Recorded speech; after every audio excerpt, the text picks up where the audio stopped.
Morning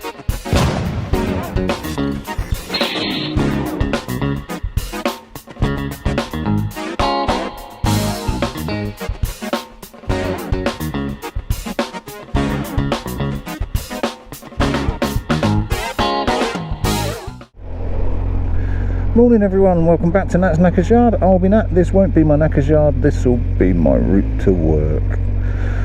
Oh dear. Yeah, I hope you're all well. It's another Nat's Natters, I suppose. They're not as popular, not as many people watch them as me tinkering with bikes, which isn't surprising because bikes are a hell of a lot more interesting than I am. Otherwise I wouldn't play with bikes, I'd play with myself. I thought I'd do this one on a little bit of a YouTube journey because if you're not watching, please pop across and have a look at DT Motorcycles Essex. I don't normally do some sort of like big shout outs for other channels, it's kind of not my thing, but this is a good channel, and more importantly it's just hit its 1,000 subscribers mark, which Dan is convinced now is going to make him a millionaire. He'll soon find out that you only get a payment through when your account, if you like, breaches £60, and it will probably take at least 2 to 3 months for his account to accrue that amount of money. Oh, fuck's sake.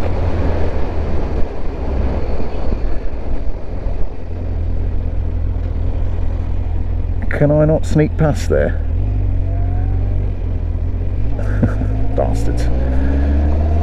Well, now my sat-nav tells me that there is a... Good God, why is it telling me it's going to take an hour 44 to get into work when it takes an hour?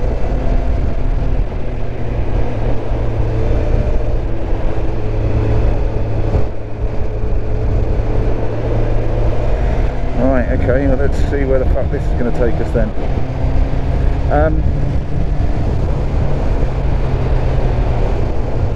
Can't accept, I haven't got any sensitive fingers. Yes, accept. Why can't it? Right, sat-nav designers, you need it voice activated.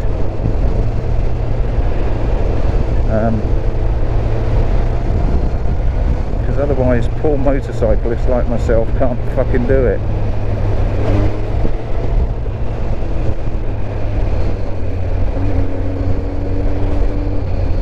God almighty, what way is this trying to take me?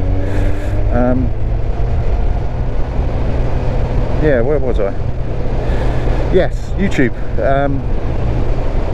So yeah, Danny's just hit his 1,000 subscribers. I think I'm on like 145, something like that. 1,450. I hit my 1,000 mark in April, so you know, mine is a slow builder, but it's building, and that's fine by me.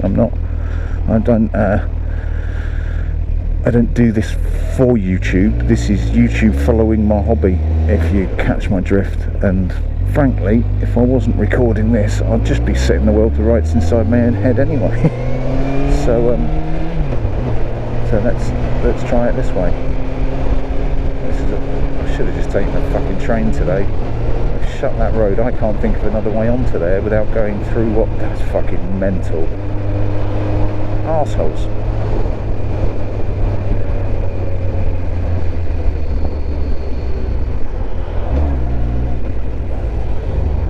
Okay.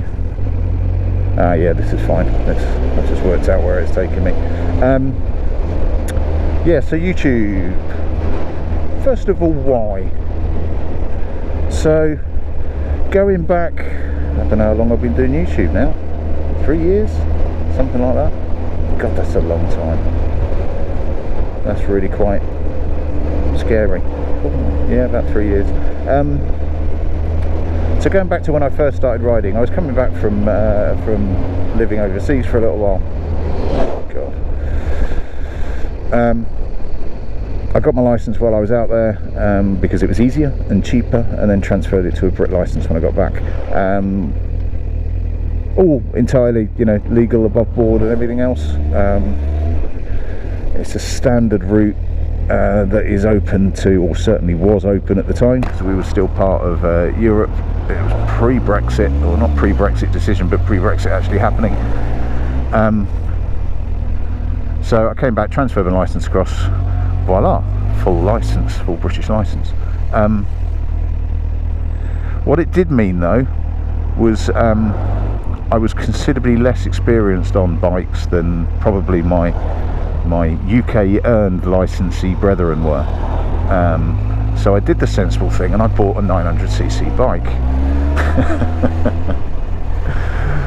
Yeah, there was nothing sensible about that at all, really, was there? Let's face it. On the bright side, it was a shaft-driven diversion, so you know, it wasn't as if it was a rocket or anything like that. It's just a big bike, but you know, I'm quite a big dude. As in height, I'm sort of pretty close to 6'3".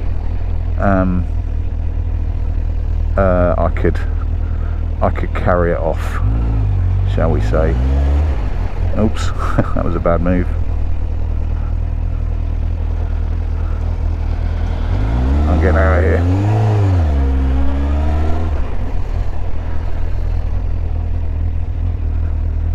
Well, this is fun, not. A little bit of roadworks have fucked everything up here, haven't they?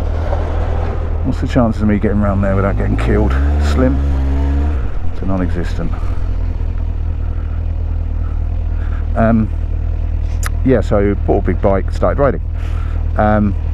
Of course I did what everybody does, despite the fact that, you know, I was at the time, well, I suppose I still am mid-40s, but you know, despite the fact I was over 40, I was on YouTube checking out stuff for hints and tips. Now, hints and tips rapidly turned into near misses and stuff like that. Partly me trying to learn to avoid them, but partly me just taking some pleasure in watching other people nearly die rather than me. Now the camera that I'm still using, actually, my GoPro Hero 5 Session, was a present for the missus a while ago, and while I was overseas I used to do quite a lot of road biking, mostly because the weather was better as much as anything else, and I was fitter. And she bought me this little camera for that, which is brill for, although it's got shaggle battery life and not a great deal of storage. It fills up quite quickly, but it was brill for what it was for, and I still use it for it now. So I thought, oh, I can do that, and I just, you know, literally fucking glued it to the helmet and off you go. Now my bike at the time was a 900 diversion, known as Dave, and diversions are known as divvies. So I thought, oh, okay, well, I'll stick my camera on. If anything interesting happens on my little commute, I'll chuck it up. And Divvy Dave was born. Divvy Dave was the bike, was not me. Lots of adventures on Divvy Dave, lots of near misses, a few uploads. I think there's only about like 16 on the channel, but I made up a channel and I chucked them on. And routinely after putting them on, I'd get the whole, oh, can I use your clip, can I use your clip, can I use your clip? Because there's lots of people that do like near miss compilations, and of course I was like, yeah, of course, that's kind of not quite what it's for. I was never, you know, I wasn't even aware of anything like monetarization. I wasn't really aware of anything like subs, because you don't sub to a site that just does, like, you know, 20-second clips of people swearing. Well, so I thought. So I put a few on, and if I can manage to get away without copyright striking myself, I'll chuck a few clips on. Please excuse the language.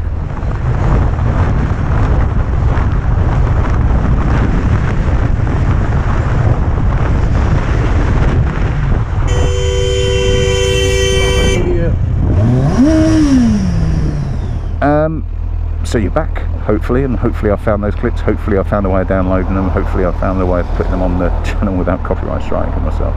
And this is part of the reason that got me thinking about this was the Motorcycle Rescuer and Friends Facebook site, and one of the members, I won't go into names and stuff because I haven't checked, but you know who you are. And he's a subscriber and contributor and commenter, etc, etc. But it was a comment on there that made me think about it, because he's after a hell of a lot of fucking around, got his bike back on the road. I think he's recently done his CBT, but he has you know, limited experience. That's without, I'm not trying to be rude to anybody, you know, he's still quite new to the game. I don't know if he's ridden bikes before and then not done for a while and then got back or whatever, but you know, he's relatively fresh to the road. I don't know if he has a car license. Don't think he does, which I think itself is a aggravating factor when it comes to experience or road knowledge or roads. I don't want to call it road sense, because that implies that if you haven't done it, then you haven't got road sense. But that's, you know, that's incorrect. Stop sending me new routes, telling me it's quicker and then not allowing me to select it because I can't touch the screen. Bloody sat nav. And that thing that I wanted to go into is experience and safety. When I was doing Divvy Dave, I'd put up, you know, I'd have a near miss a week, probably 2. Not by near miss, I'm not saying, you know, this isn't high speed, I'm going to die. It's a commute. You can't really, you can't often get those speeds together. This is fucking ridiculous, just because they closed that fucking bridge. There's no one working on it.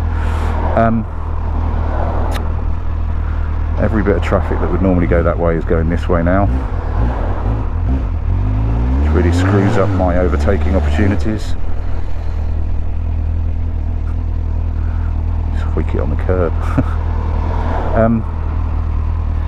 Yeah, so what am I saying? I used to have like a near miss, and none of them were my fault. I wasn't doing stuff wrong and nearly killing myself or others, but I just found myself in precarious positions.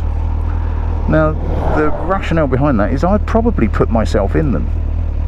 I'd probably, you know, through inexperience, through not seeing, you know, that not seeing the mood of a car, that it's quite obviously going to pull out whether it's seen you or not, that sort of thing. The sort of, I'm going to say sixth sense, it sounds a little bit zen, but that sort of experience that you build up of when you can see something about to happen, or when you can see a driver going through a thought process that's only going to end up with one outcome. Or, you know, I mentioned it in my last upload actually, about watching tyres rather than indicators, watching which way a vehicle's pointing rather than which way it's telling you it's going to go, because it can lie about one and not about the other.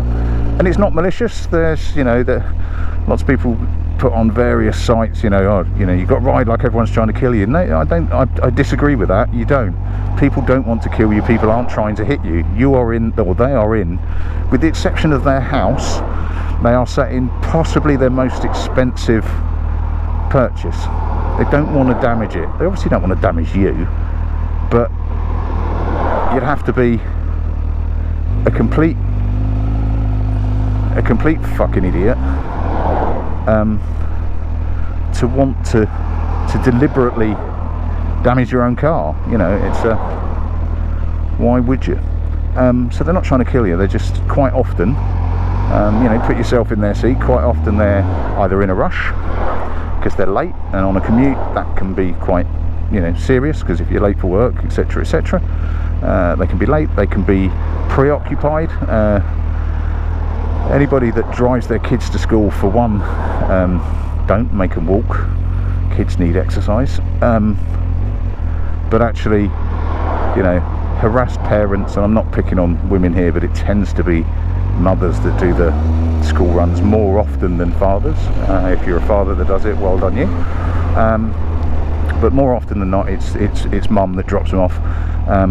You know, arguing with screaming kids strapped into car seats. You know, people are distracted when they drive, so they're not trying to kill you.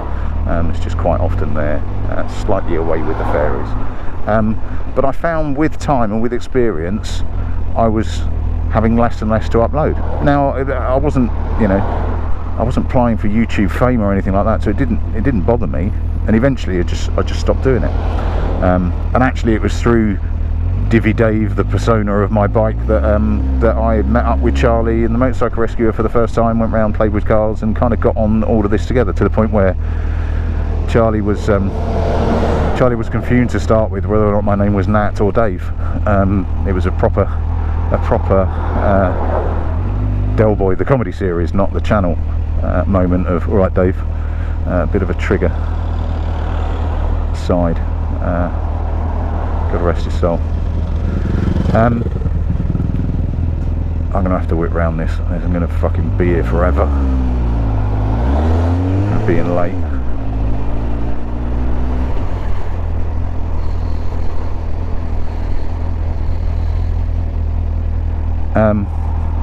Yeah, so that said, I do still have near misses. They are considerably less frequent. However, arguably they're probably a little bit more fucking dangerous. Now I've still got one. I'm gonna have to give context on this because you're not going to recognise the bike. The majority of you aren't going to recognise the bike. Why is it sending me that way? It's sending me. Fuck it. Let's just go where it's telling me.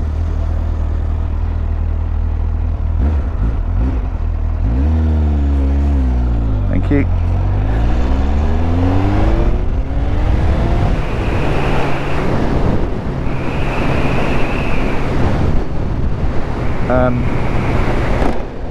What was I saying?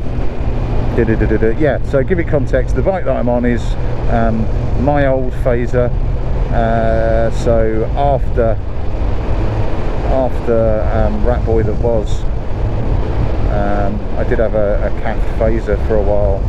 I really regret getting rid of, same as I do most of my bikes, but it was non-ULEZ compliant, so it had a finite future, but sounded fucking lovely, rode great. Now for some reason, unusually, I still have the clip.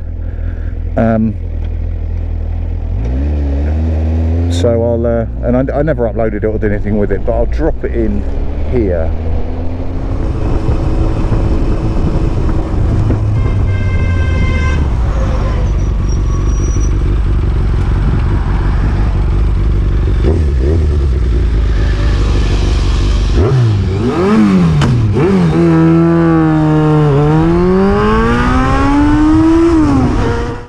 Right, now that was me being really fucking lucky. I was too busy pissing around. I don't know if you could see me at the beginning. I was pissing around with my speedo trying to work out how to zero my fuel gauge, my tacho, so I could work on so I could work out how much fuel I was getting through. This is a fucking weird route it's taking me, but hey, it's taking me a route. So I was fucking around with that. I didn't spot the van, I think. I haven't watched the video for a little while, so excuse me. I didn't stop the van slowing down.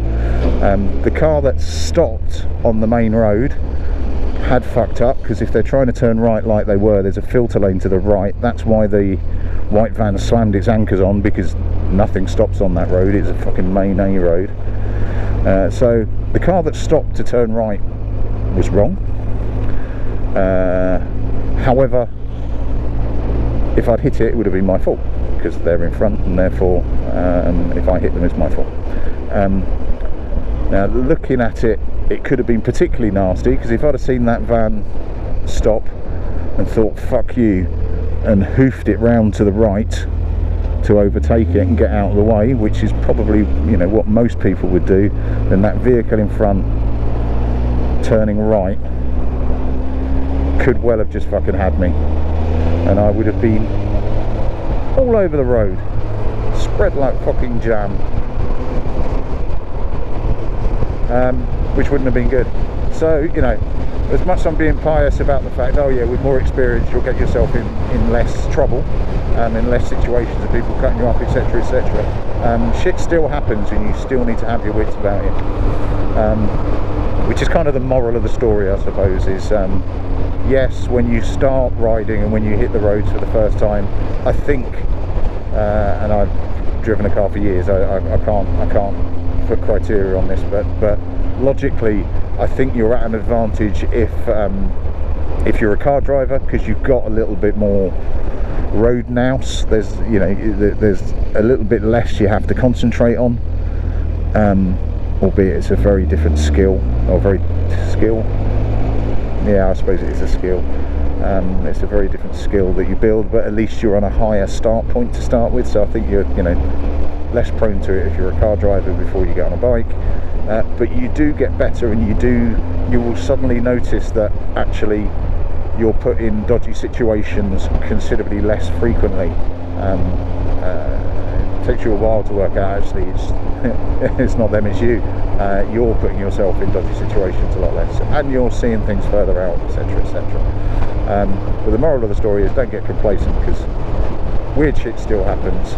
You still lose concentration, you still do something stupid, and you cannot afford not to concentrate on a bike. You really can't, because someone will do something daft in front of you, unthinking. If you react to it and do something daft, like I could have swung round to the right of that van, swearing my head off and accelerating, and that car in front could have very easily, very easily just fucking wiped me out. Yeah, so be careful. As far as the channel's concerned, as far as Divvy Dave's concerned, you know, by all means search it up, but I'm not putting anything on it anymore, mostly because Dave is no more. It's not saying I've moved on personas, you know, Dave was the bike, Dave was the diversion that I don't have anymore. That said, I am currently using the Divvy Dave account so that I can comment on Del Boy's channel, because he's blocked me because I said something that he didn't agree with, which was really daft of me, really. How dare I disagree with Del Boy? It was probably because I wasn't just pouring praise on some shit work that he was doing. Right, cool. Nice little short upload, a little bit of a stocking filler while I'm away, and I'll probably ping this out at some point while I'm away. I'll just set it on timer before I go away, or scheduled, I think they call it. Yeah, cool. Thanks for listening to me ramble. Thanks for listening to my slightly fucking pious wisdom. I hate it when people preach, and I find myself doing it more and more. Maybe it's just an age thing. The older I get, the better I was. Right, cheers all. I'll catch you later on. Have fun.